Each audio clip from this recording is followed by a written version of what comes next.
ప్రజాస్వామ్యంలో సుప్రీంకోర్టు స్వతంత్రంగా ఎలా పనిచేస్తుందో ఈ విశ్లేషణలో మనం లోతుగా పరిశీలిద్దాం.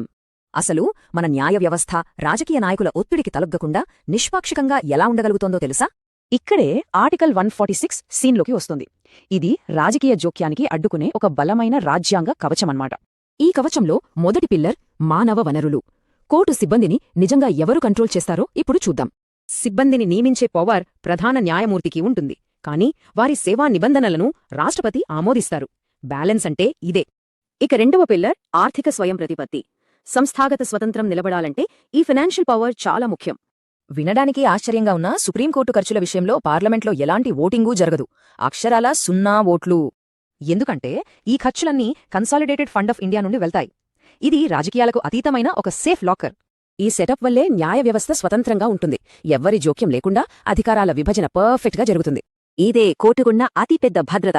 సిబ్బందిని కంట్రోల్ చేయడానికి లేదా నిధులు ఆపడానికి ప్రభుత్వానికి ఛాన్సే ఉండదు. మరి రాబోయే కాలానికి ఇది ఎలా ఉపయోగపడుతుంది?